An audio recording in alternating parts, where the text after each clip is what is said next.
So when we start talking about solving equations that are formulas, we want to take a little bit of time to think about exactly what we're trying to, or what we're referring to. And I think one of the easiest ways is just to look at formulas that we're familiar with.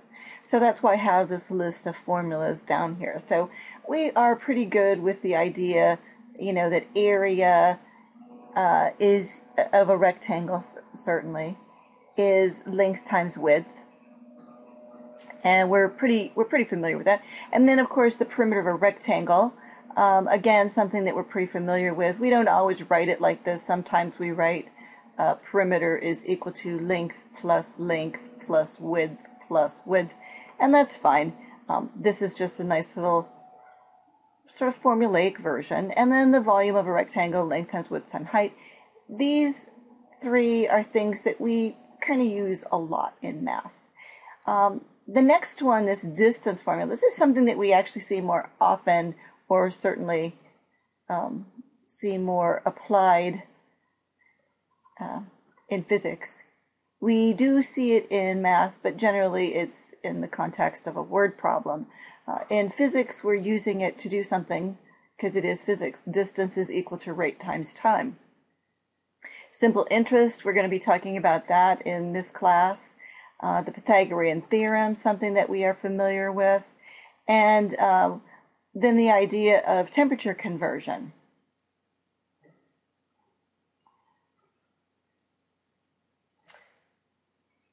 The next one that I have listed here is the quadratic formula, and this is something that we are not actually going to use in this class. You will be using it in the next class. I have it here because it's a really nice example of a formula. So let's go ahead and talk about what we're going to be doing now. There are a few things that we do. Sometimes we just plug numbers in, and we do this because we're using them in different areas, and one of those areas is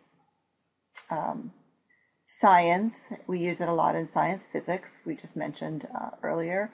But business also has their fair share of formulas, as does law enforcement. Sometimes when you see the law enforcement guys and gals out there measuring, for instance, the length of a skid mark, well, they're measuring the length of the skid mark because then they're going to plug it into a formula so they can figure out how fast that car was going, so they know if there was some negligence on the part of the driver. So those kinds of things. Health science, tons and tons of formulas. Carpentry, and then when we get into some of the areas of math and math, like geometry and statistics, those are also very commonly, or formulas are very commonly used. And to use these formulas, we basically plug in the numbers and solve for the unknown. So in the case of this example, we have areas equal to length times width. So you might be given, here is your rectangle, and the length is 5 feet, and the width is 3 feet. And then you plug them in. So you say, all right, well, area is equal to, and the length is, and we're just plugging the given in for the length, and then the width we said was 3 feet. And then we do the math. So 5 times 3 is 15, and then the feet, of course, feet times feet is feet squared, so square feet. So that is a very common way that we use formulas, and we do this a lot. Every once in a while, I shouldn't say that, probably more often than every once in a while, we rearrange the formula. And the reason we do this many times is because it just makes it more convenient to do things.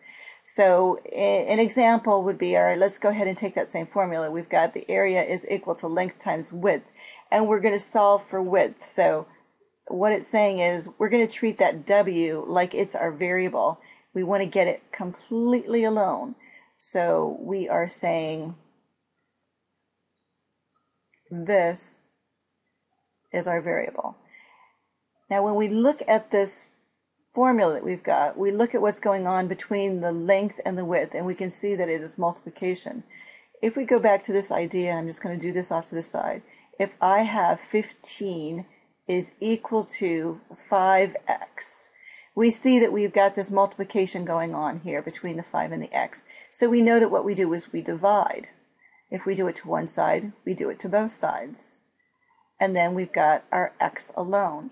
The same principle applies to when we rearrange formulas. It's just we have more variables and fewer numbers. So we want to get the w alone. That means that we are going to divide by L. If we divide by L on the right side, we have to divide by L on the left side. L over L is 1, so that's gone. So W is equal to A over L. Let's go ahead and take a look at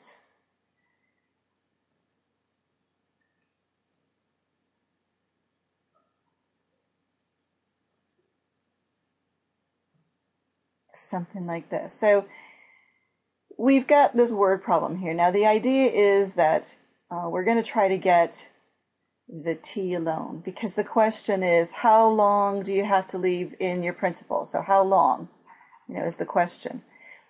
We could do this multiple ways for multiple things, but the idea is here that you might want to plug in different percents, you might want to plug in different amounts, that kind of thing. So this is a great way to do this. So the idea here is, again, we see that we've got our formula,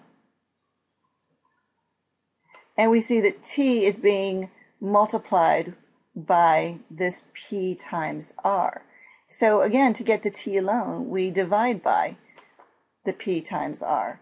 So let's go ahead and take a look. We've got interest is equal to principal times rate times time. We're trying to get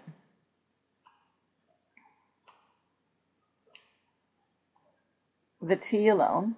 So we do the same thing. We divide out whatever's being multiplied by the variable that we're trying to isolate. In this case, it is the t. So we divide by p and r, because p over p is 1, r over r is 1. Now again, we have to remember that if we're dividing by p times r over here, we have to do the same thing here. So we have to divide this by p times r. So now our t is alone, and that is equal to I over p times r. And we have rewritten this thing. At that point, we can just go back and say, all right, well, here's our formula that we've rewritten, and we just plug in the numbers. So I have to sneak back up here to plug in the numbers. So the principal is 5,000.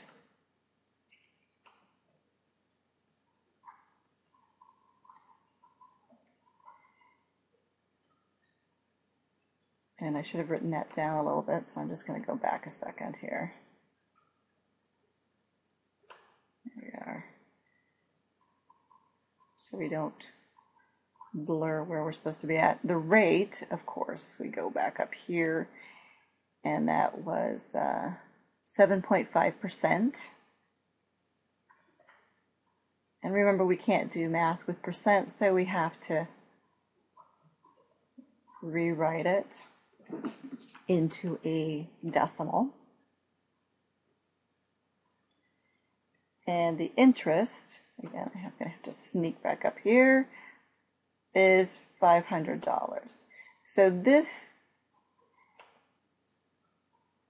is the question. How long are we going to have to leave that $5,000 in so we earn the $500? And the idea here is, at this point, we've got everything put in there, and all we have to do is the math. So we take that 5,000 and we multiply it by that 0.75. And I'm going to bring the 500 here.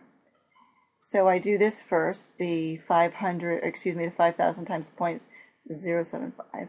When we do that, we get 375. And now we just do the math. So we take 500 and divide it by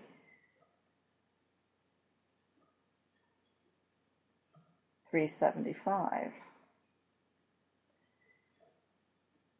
We get 1 1/3. Now, when we see 1 1/3, we've really got to think about what does that mean. And we are talking about this in terms of time, and that's years. So what does that 1 1/3 mean? If we were to translate that into what we're supposed to be talking about, we would see that that's 1 year, and a third year is 4 months. So this is how long we would have to leave that $5,000 in to earn that $500 that we're looking for at that particular interest rate. Now, again, we talk about why do we rearrange formulas, and really it is all about just making it a little bit easier to do the math. And when we do that, and we have to do it basically, or certainly from my perspective, when I rearrange a formula, it's because I know I'm going to have to do it multiple times. And this way we can just rearrange the formula, and we basically just let the new version do most of the work. We don't have to keep doing the same thing over and over again. We're just plugging in numbers and spitting out answers.